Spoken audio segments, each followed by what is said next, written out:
You're watching your baby stack blocks in perfect lines. Again. And again. You smile, thinking how focused they are, how clever. But there's a small voice in the back of your mind asking a question you're almost afraid to voice. Is this just personality, or could this be something else?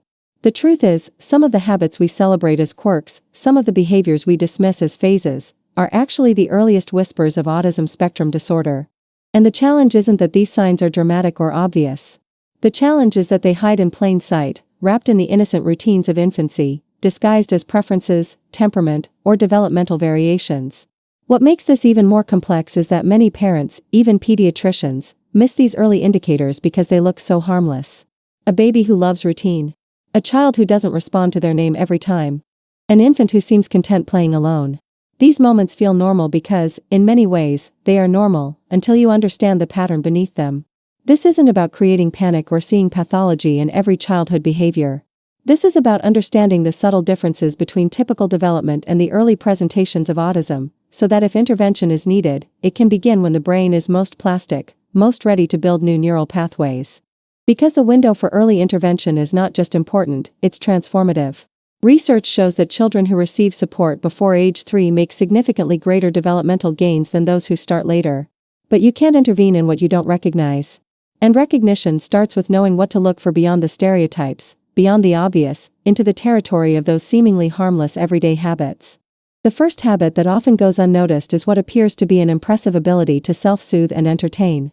Your baby can sit for extended periods, completely absorbed in watching a ceiling fan spin, or in studying the way light filters through their fingers.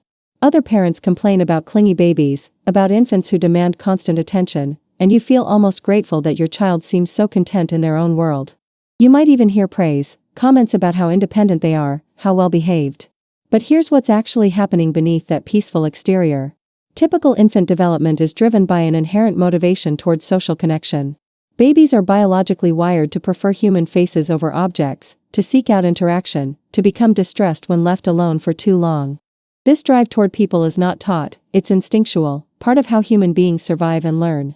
When a baby shows consistent preference for objects over people, when they can entertain themselves for unusually long periods without seeking caregiver interaction, it may indicate that the social motivation circuitry in their brain is developing differently. This isn't about a baby who occasionally enjoys independent play, every child needs that. This is about a persistent pattern where the child seems equally content, or even more content, with objects than with people. They might watch that fan with an intensity they never direct toward your face. They might study their hands with a focus they don't show during peekaboo. The neural systems that typically make social interaction rewarding, the ones that release dopamine when a baby sees their parent smile, may not be firing in the same way. This doesn't mean the child doesn't love you or bond with you. It means their brain is processing reward and interest through a different lens, one where predictable, visual, or mechanical stimuli might be more compelling than the complex, ever-changing landscape of human interaction. The second habit, often dismissed as personality, is a strong, almost rigid preference for specific routines or objects. Your baby insists on the same cup every time, has a meltdown if you take a different route to the park, or becomes distressed if their toys are arranged differently than they left them. Many parents interpret this as the child being particular, as having a strong personality or clear preferences. But when these preferences cross into rigidity, when deviation from the routine causes genuine distress rather than mild frustration, it signals something deeper about how the child's nervous system is processing the world. For most children, routines are comforting but not essential. They can adapt, they can tolerate change with varying degrees of ease. For children on the autism spectrum, routines often serve a crucial regulatory function. The world is experienced as more chaotic, more unpredictable, more sensorially overwhelming than it is for neurotypical children. Sameness creates islands of predictability in an ocean of confusion. When you use the blue cup instead of the red cup, it's not just a preference being violated, it's a disruption to the cognitive map the child has built to make sense of their environment. The distress you see is real because the child's nervous system is interpreting this change as a threat to stability. This connects to how the autistic brain processes pattern and prediction. There's often heightened activity in areas associated with detecting differences and anomalies, which means the brain is constantly scanning for what's changed, what's unexpected. This can be exhausting, and routines reduce that cognitive load. Understanding this reframes the behavior from stubbornness to a legitimate need for environmental predictability. The key distinction is intensity and frequency. All toddlers have preferences. But if your 1-year-old is having daily meltdowns over specific arrangements, specific sequences, specific objects being in specific places, and these patterns are increasing rather than evolving, that's worth noting. It's not about the preference itself, it's about the inflexibility and the level of distress when the preference cannot be met. The third habit is limited or unusual response to their name. You call your baby's name, and sometimes they turn, sometimes they don't. You assume they're focused on something else, or perhaps they didn't hear you, or they're being selective, like toddlers often are. But when you clap your hands or make a sudden noise, they respond immediately. Their hearing is fine. So what's happening? Responding to one's name is actually a complex social cognitive skill that develops between 6 and 12 months. It requires the child to recognize that this particular sound, their name, has special relevance, that it signals someone is trying to get their attention, and that responding to this bid is important. It requires linking language to social intent. For children with autism, this connection between the sound of their name and the social expectation of response may not form automatically. It's not that they can't hear it, it's that their brain may not be flagging it as particularly significant compared to other sounds in the environment. The neural pathways that prioritize social information, that make a parent's voice stand out from background noise, may be wired differently. Interestingly, many parents report that their child responds to other sounds or words, just not their name consistently. They might turn when you say ice cream or when a favorite show's theme song starts, because these sounds are directly linked to something concrete and predictable.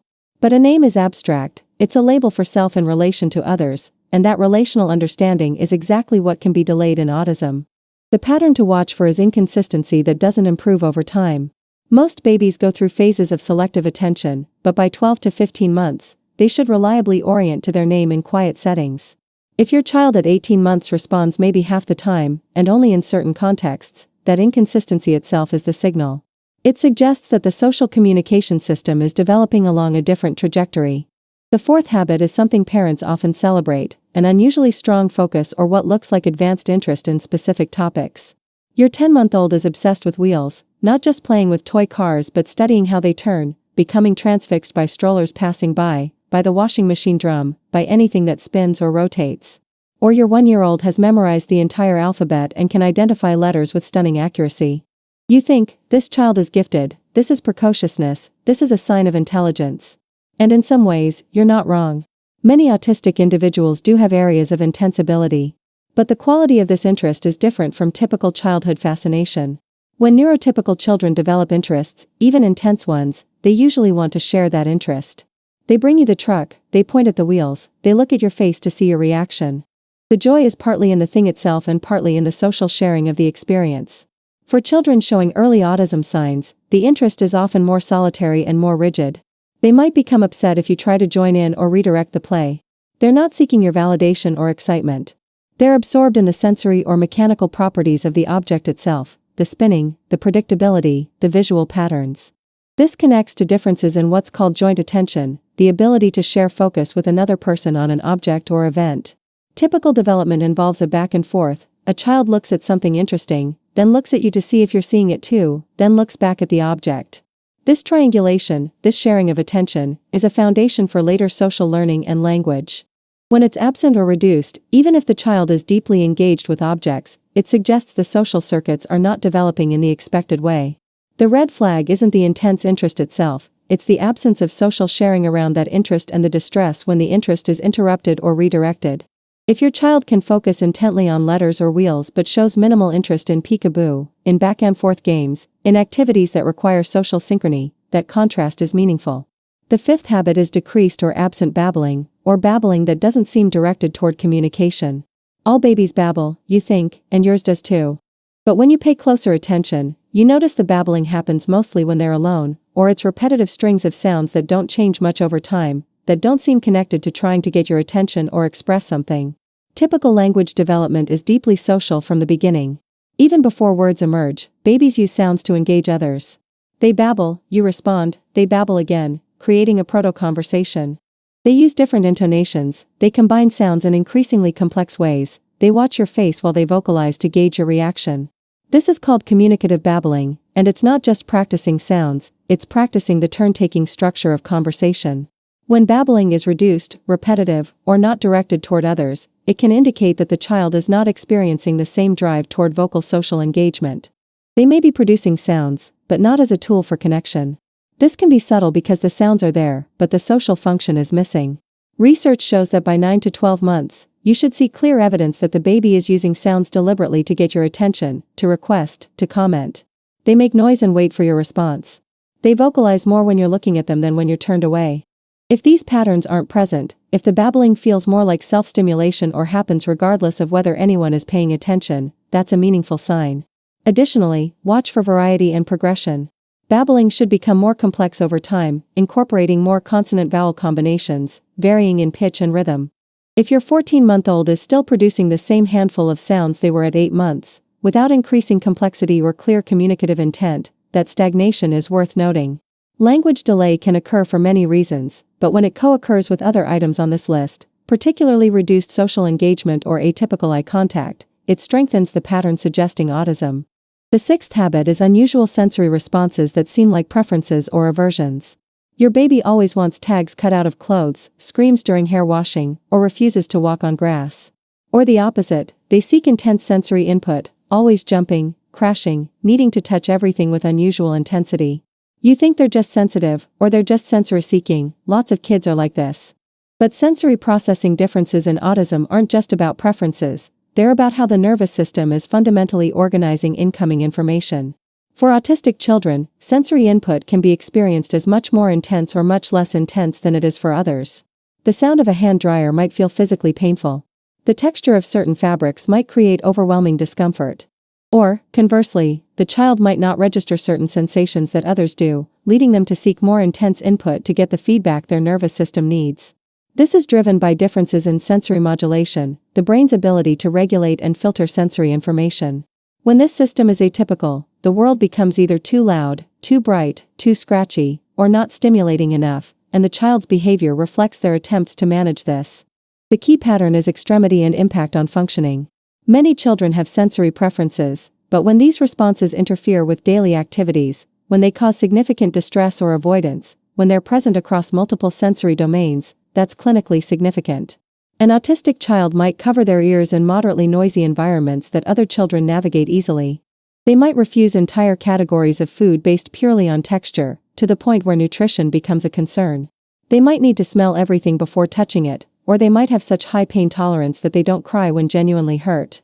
These aren't just quirks, they're windows into how differently their sensory systems are processing the world. And importantly, these sensory differences interact with everything else. A child who is sensorily overwhelmed much of the time will have less bandwidth for social engagement, for language learning, for flexible thinking.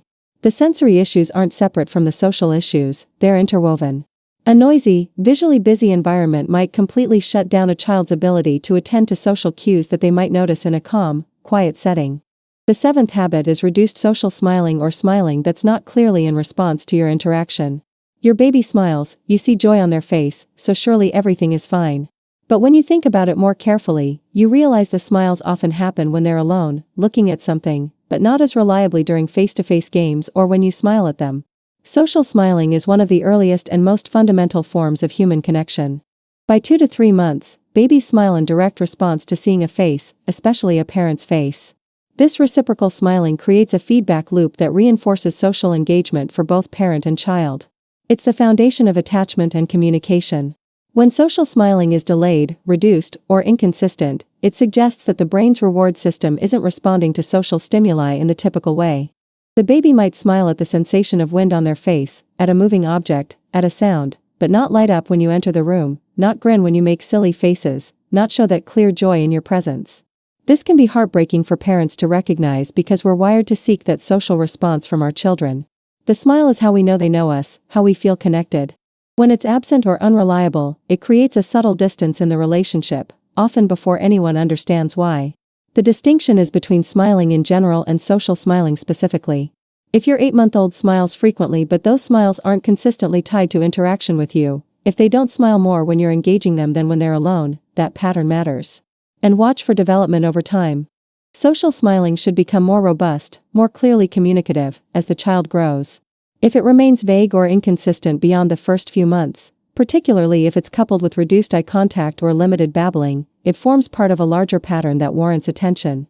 Here's what ties all 7 of these habits together. Individually, any one of them can be explained away as normal variation, as personality, as a phase. But autism is not diagnosed by single behaviors, it's identified through patterns.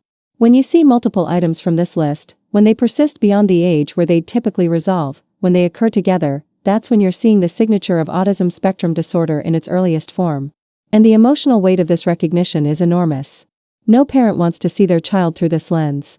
The instinct is to rationalize, to wait, to hope it's nothing. But here's the paradox: the earlier you recognize these patterns, the earlier you can act, and the more profound the impact of that action. Autism is a neurodevelopmental condition, which means it involves how the brain is wiring itself during critical periods of growth. The most intensive brain development happens in the first 3 years of life. This is when neuroplasticity, the brain's ability to change and adapt, is at its peak. Early intervention during this window can literally reshape developmental trajectories. Therapies that focus on social communication, on building the neural pathways that support interaction, attention, and flexibility, are most effective when they're introduced before these systems have fully formed in an atypical pattern. This isn't about changing who your child is. It's about giving them tools to navigate a world that's designed for neurotypical brains, about reducing the aspects of autism that cause distress while supporting their strengths. Many autistic individuals describe early intervention not as making them less autistic, but as teaching them skills that reduce their suffering, that help them understand social rules that weren't intuitive, that gave them strategies to manage sensory overwhelm. The goal is not normalization, it's support. And support is most powerful when it's early. So if you're reading this and recognizing your child in multiple items, the most loving thing you can do is act on that recognition. Schedule a developmental screening with your pediatrician. Seek evaluation from a developmental pediatrician or psychologist who specializes in early childhood. In many places, you can access early intervention services even while waiting for a formal diagnosis. These services are often free or low cost and can begin as early as concerns are identified. Trust your instincts. You know your child better than anyone. If something feels different, if these patterns resonate, you're not being paranoid or over-anxious, you're being observant. And observation is the first step toward understanding, and understanding is the first step toward helping your child thrive in the way that's right for them, for who they are, not who you expected them to be. This conversation about autism in infancy is ultimately a conversation about seeing clearly. About moving past our hopes and fears to witness what's actually in front of us. Your baby is not broken, they're not less than, they're not a tragedy. They're a human being whose brain is developing along a different path, and that path comes with challenges and with gifts. But to support them fully, you have to see the path as it is, not as you wish it would be. And that seeing begins with recognizing that some of the habits we dismiss, some of the behaviors we celebrate, some of the quirks we explain away, are actually invitations to look closer, to understand deeper, to respond with intention rather than assumption. Your child doesn't need you to have all the answers right now. They need you to pay attention, to trust what you observe, and to seek support when patterns emerge that warrant it. Because in the landscape of child development, there's no prize for waiting, for hoping it resolves on its own. The prize is in acting, in getting information, in building a team of support around your child while their brain is most ready to grow. And here's something crucial: even if it turns out your child is not autistic, even if these habits resolve or are explained by something else entirely, the act of seeking evaluation, of learning about development, of becoming more attuned to your child's unique neurology, is never wasted. You'll be a more informed parent regardless. You'll understand child development more deeply. You'll have peace of mind, or you'll have answers and a plan. Both are valuable. Both are worth pursuing. So watch for these patterns not with fear but with curiosity and courage. Watch with the understanding that your love for your child isn't diminished by recognizing they may need support, it's expressed through that recognition. And know that if autism is part of your child's story, it's not the end of anything, it's the beginning of understanding who they truly are and how to walk alongside them in a world that wasn't built with their neurology in mind, but that can still be navigated, still be enjoyed, still be full of connection and meaning when you have the right information and support. Your child is here, whole and complete, waiting for you to see them clearly and love them fully, autism and all. And that journey begins with noticing, with naming, with knowing that these harmless-looking habits might be the earliest language your child's brain has for telling you how it works. Listen to that language. Respond to it. And trust that in doing so, you're giving your child the greatest gift a parent can offer, the gift of being truly seen.